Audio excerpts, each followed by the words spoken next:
La separación general entre los agentes económicos se inscribe en la teoría del consumidor, expresada como la culminación y destino final de todo el proceso de inversión y producción, centrándose en el análisis del comportamiento del consumidor, la satisfacción de las necesidades y la maximización de las utilidades. La familia es considerada la unidad de consumo, base de la demanda de bienes y servicios en el mercado, y donde su ingreso puede determinar dos destinos, el ahorro y el consumo. Aquí el plan de la unidad de consumo es el conjunto de decisiones que la familia o el individuo consumidor toma acerca de la cantidad de calidad y bienes y servicios que adquiere con un monto determinado de dinero o periodo concreto.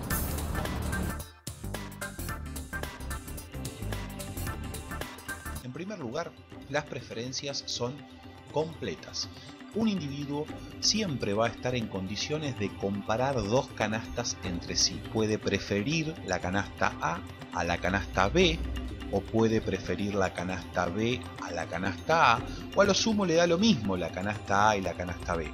Que las preferencias sean completas significa que el individuo siempre sabe si la prefiere a la A a la B, o la B a la A, o le da lo mismo. No existe el no sé en nuestro modelo. Siempre va a poder comparar dos canastas entre sí. El segundo de los supuestos es que estas preferencias son transitivas. Por ejemplo, si A es mayor que B y B es mayor que C, por transitividad A tiene que ser mayor que C. Bueno, esto mismo también se cumple en las preferencias. Supongamos que yo prefiero ir al teatro que ir al cine. Sin embargo, yo prefiero ir al cine que ver tele en mi casa. Por transitividad tengo que preferir sí o sí ir al teatro que ver tele en mi casa. Bueno, esto también se cumple en las preferencias. Y el tercero de los supuestos es lo que se llama ley de no saciedad, o como me gusta llamarlo a mí de una manera más simple, es siempre más es mejor. Siempre a un individuo consumir una unidad adicional de un bien le va a generar un nivel de satisfacción adicional, aunque sea mínimo, pero siempre le genera un nivel de satisfacción adicional. A ver, pongamos un ejemplo. Supongamos que estamos en el desierto, hace horas que no consumimos agua, ningún líquido, estamos muy sedientos. Nos ofrecen el primer vaso de agua. Ese primer vaso de agua, cuando lo consumimos, nos genera un nivel de satisfacción adicional muy alto. Nos ofrecen el segundo vaso de agua. Ese segundo vaso de agua también nos genera un nivel de satisfacción adicional, más chico que el primero, pero nos genera un nivel de satisfacción adicional. Y así sucesivamente, nos ofrecen el tercero, el cuarto, el quinto, el sexto. Consumir una unidad adicional de un bien nos va a generar un nivel de satisfacción adicional, aunque sea mínimo, pero nos genera. Mankiw, en sus principios de economía, plantea que las personas consumen menos de lo que desean debido a que su gasto está restringido o limitado por su ingreso. La restricción presupuestaria o el límite en los bienes y servicios que un consumidor se puede permitir determinarán la capacidad de consumo en una familia. Las elecciones del consumidor no dependen únicamente de las restricciones presupuestarias, sino también de sus preferencias concernientes a los bienes. Aquí los consumidores orientan su elección de acuerdo a la utilidad, entendida como la capacidad de un bien para satisfacer una necesidad humana, que le pueda brindar una mercancía determinada. En este punto surge una disyuntiva teórica en lo que respecta a la utilidad de un bien dado. La utilidad objetiva es una utilidad que reside en los bienes. La utilidad subjetiva se da al poseer cada individuo gustos y apetencias diferentes, porque la utilidad que reporta un bien a diversas personas también es diferente. La utilidad marginal de cualquier bien es el incremento en la utilidad que un consumidor obtiene de una unidad adicional de ese bien. Se supone que la mayoría de los bienes muestran una utilidad marginal decreciente, o sea, a mayor cantidad de un bien que el consumidor posea, menor es la utilidad marginal que una unidad adicional le proporciona. Es decir, cada unidad adicional que se consuma de un bien va a generar un nivel de utilidad menos que proporcional que la unidad anterior. Esto es en cuanto a la teoría del consumidor y sirve para ver cómo los consumidores toman las decisiones en cuanto a la cantidad del bien que van a demandar, en cuanto a qué bien van a demandar y cuánto están dispuestos a gastar. Los individuos actúan en el mercado para aumentar su bienestar propio, es decir, buscan su bien y beneficio. A partir de esta idea se consolida el consumidor soberano, porque escoge entre las alternativas de consumo según sus preferencias dadas y estables, teniendo el dominio absoluto de todas las circunstancias de las que depende su decisión de consumo. La forma de medir las preferencias de una persona sería a través de las funciones de utilidad. El resultado es el índice de utilidad que produce una determinada combinación o cesta de los bienes a lo que el consumidor se enfrenta. El equilibrio del consumidor es aquel punto en el que un consumidor encuentra su mayor utilidad para unos precios y una renta dada. El consumidor se encuentra en equilibrio cuando con la renta o presupuesto que dispone puede adquirir los bienes que le reportan mayor satisfacción. Sí, quería preguntarle sobre la utilidad subjetiva y la utilidad objetiva, esta disyuntiva teórica dentro de la teoría del consumidor. ¿Por qué en específico la disyuntiva en una sola teoría? Estas dos posturas.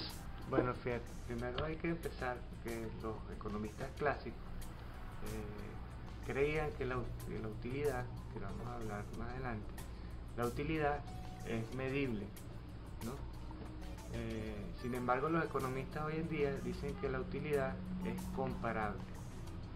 ¿Y qué es la utilidad?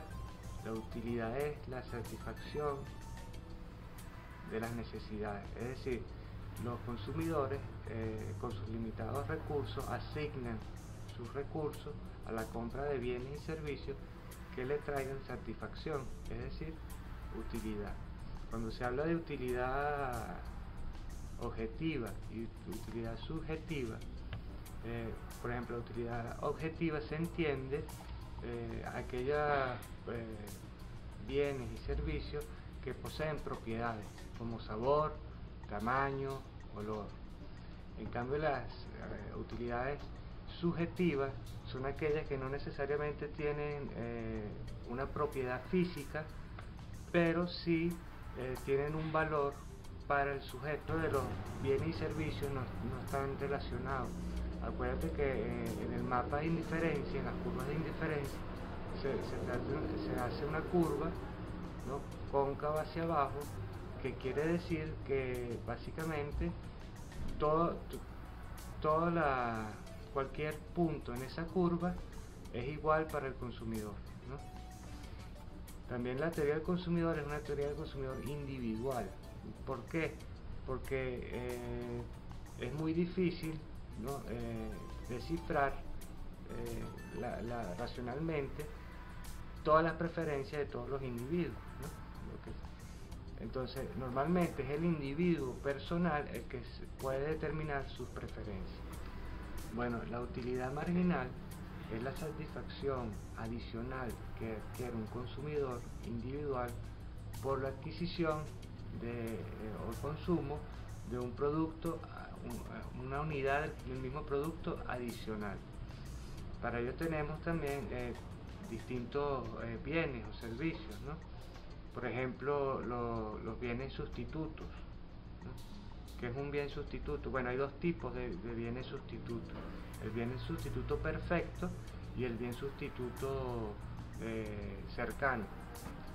Un ejemplo de un bien sustituto, ¿no?, un refresco perfecto. Dos marcas de refresco que son muy parecidos sería un sustituto perfecto.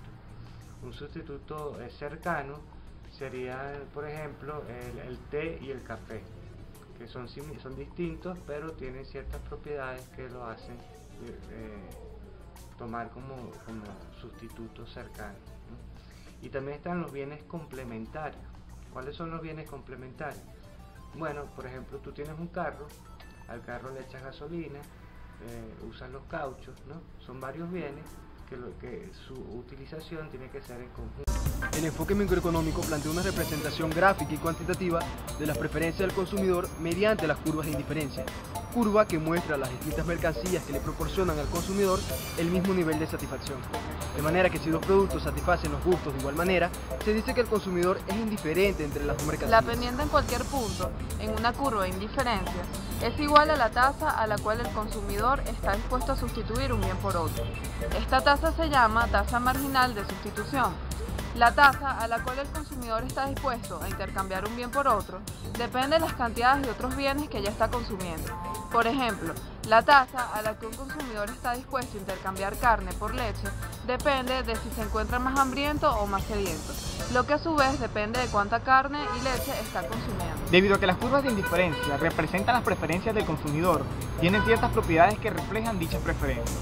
Aquí recogemos 4 propiedades expuestas por Mankiw, según las cuales describen a la mayoría de las curvas de indiferencia. La primera propiedad son las curvas de indiferencia más altas, son preferidas a las más bajas. Las personas por lo general prefieren consumir más que menos bienes. La segunda propiedad son las curvas de indiferencia que tienen pendiente negativa. La pendiente de una curva de indiferencia refleja la tasa a la cual el consumidor está dispuesta a sustituir un bien por el otro. La tercera propiedad son las curvas de indiferencia que no se cruzan. Y la cuarta y última propiedad, no más por ello la menos importante, las curvas de indiferencia son convexas al origen. En particular, debido a que las personas están más dispuestas a intercambiar los bienes que poseen en abundancia y menos dispuestas a intercambiar aquellos bienes de los que no tienen poco, las curvas de indiferencia son convexas al origen. La convexidad de una curva de indiferencia refleja la mayor disponibilidad del consumidor para renunciar a un bien que posee en gran cantidad. Las curvas de indiferencia y la utilidad están estrechamente relacionadas, debido a que el consumidor prefiere puntos en curvas de indiferencia más altas. Las canastas de bienes ubicadas en curvas de indiferencia más altas le proporcionan una mayor utilidad, debido a que el consumidor se siente igualmente feliz en todos los puntos de una misma curva de indiferencia. Todas estas canastas le proporcionan la misma utilidad. Podríamos pensar en una curva de indiferencia como una curva con un nivel de utilidad igual. El impacto de un cambio en el precio de un bien sobre el consumo se puede separar en dos efectos, un efecto ingreso y un efecto sustitución. De esta manera, el cambio en el consumo que resulta cuando un cambio en el precio mueve al consumidor a una curva de indiferencia más alta o más baja se le denomina efecto ingreso. Y el cambio en el consumo que resulta cuando un cambio en el precio mueve al consumidor a lo largo de la curva de indiferencia determinada hasta un punto con una nueva tasa marginal de sustitución se le conoce como efecto sustitución. Acabamos de ver la forma en la cual los cambios en el precio de un bien alteran la restricción presupuestaria del consumidor y, por consiguiente, las cantidades que el consumidor elige comprar de ambos bienes. La curva de demanda de cualquier bien refleja estas decisiones de consumo. Debemos recordar que la curva de demanda muestra la cantidad de demanda de un bien a cualquier precio determinado. Ahora podemos ver la curva de demanda del consumidor como la suma de las decisiones óptimas que se originan de su restricción presupuestaria y sus curvas de indiferencia. Con respecto a los efectos Slutsky y Hicks de la sustitución, surge el interrogante: ¿cuál es mejor medida? Y a medida que disminuye la magnitud del cambio de precio, ¿qué ocurre con la magnitud de estas dos medidas del efecto de la sustitución? La medida del efecto Slutsky de la sustitución suele ser mejor porque coloca al consumidor sobre una curva de indiferencia distinta, como lo hace el efecto del ingreso. Lo más importante es que el efecto Slutsky de la sustitución se puede medir con base en observaciones reales de precio y cantidad antes y después del cambio de precio, sin tener conocimiento alguno sobre el tipo exacto de la curva o de la forma de